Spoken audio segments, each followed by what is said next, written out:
going through Plato's Symposium, and we come now to the speech of Agathon, still using the edition in the Complete Works of Plato published by Hackett. And I'll just skip over a page or so of dialogue between the speech of Aristophanes and the speech of Agathon. And I think I may have very little to say about the speech of Agathon. Off the top of my head, I would just want to say that it's a pretty speech that doesn't say anything particularly important or profound. And the gist of the speech is that love is the greatest, sort of like falling back to the position of Phaedrus earlier in the dialogue. Agathon says, "I wished first to speak of how I ought to speak, and only then to speak. In my opinion, you see, all those who have spoken before me did not so much celebrate the God, that is, the God, love, as congratulate human beings on the good things that come to them from the God. But who is it who gave these gifts? What he is like? No one has spoken about that. Now, only one method is correct for every praise, no matter whose. You must explain what qualities in the subject of your speech enable him to give the benefits for which we praise him. So now, in the case of love, it is right for us to praise him first for what he is and afterwards for his gifts." So Agathon says, let's praise the God, love, himself, and not his gifts. And then he's going to do so. He's going to draw from the poets, praising love for his beauty and for his morality. Love is greater than the gifts of love. Now that makes sense, doesn't it? The giver is greater than the gift he gives. That makes sense. But it also makes sense to say that that which love desires or pursues is greater than love itself. The whole point of love is that which love is trying to get to. But if we're talking not about getting, but about giving, then love would seem to be greater than any gifts it may give. Now, which of these is the best way of thinking about love? That might determine who is correct here. And maybe you could think here of Agathon's speech as falling back to the inferior position of Phaedrus, where we think love is the greatest. Only now, by changing some of our language, so that we don't focus on what love is pursuing, whether it's wholeness or beauty or harmony or virtue, as described by earlier speakers. Wholeness, Aristophanes; harmony, Eric; goodness, Pausanias; beauty. Actually, that's the next speech. That'll be Socrates. You might think of, as I was saying, Agathon's speech here is falling back to the position of Phaedrus, and instead of talking about love in terms of what it pursues, which makes it easier to see that love is not as good, love is not as great, love is not as important as that which love itself is love for or love of.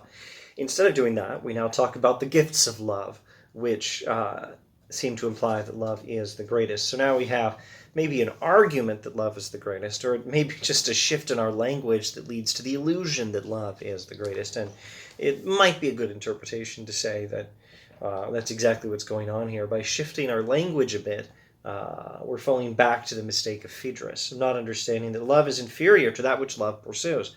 Maybe. It's a plausible interpretation. I like it. I might even agree with it. Okay, so Agathon continues, "I maintain then that while all the gods are happy, love is the happiest of them all, for he is the most beautiful and the best, and his great beauty lies in this." And then he quotes from the poets to say that love is the youngest of the gods. Love is young.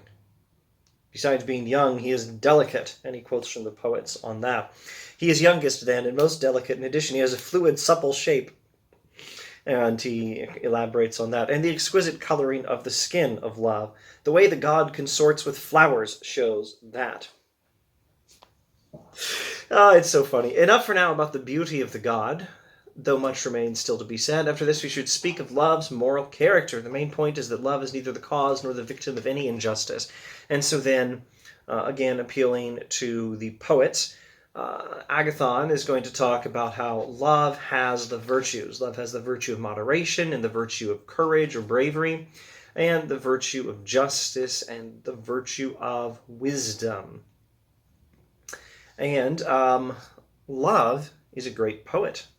Love even makes the rest of us poets when love affects us.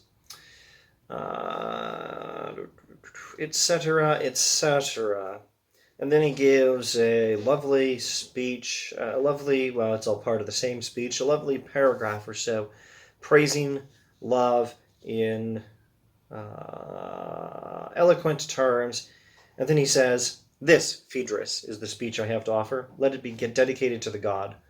Part of it in fun, part of it moderately serious, as best I could manage. So Agathon may not be entirely serious about all this. And I suppose take it with a grain of salt. Maybe he's not even entirely serious about his arguments and his conclusions. At any rate, he's also maybe being a little bit humble, maybe falsely humble. And he says, let this speech be dedicated to the god, etc., as best as I could manage. And then, who is speaking? Who is telling us this story? Apollodorus, isn't it? Apollodorus is our narrator, basing things on what was told to him by Aristodemus. So Apollodorus says, when Agathon finished, Aristodemus said, everyone there burst into applause, so becoming to himself and to the god did they think the young man's speech. So young and handsome Agathon has given a beautiful speech in praise of love. But what was the point of it, and did he say anything intelligent? That remains to be seen. And Socrates will converse briefly with Agathon before Socrates' own speech, and perhaps we'll talk about that in the next video. Thanks for watching.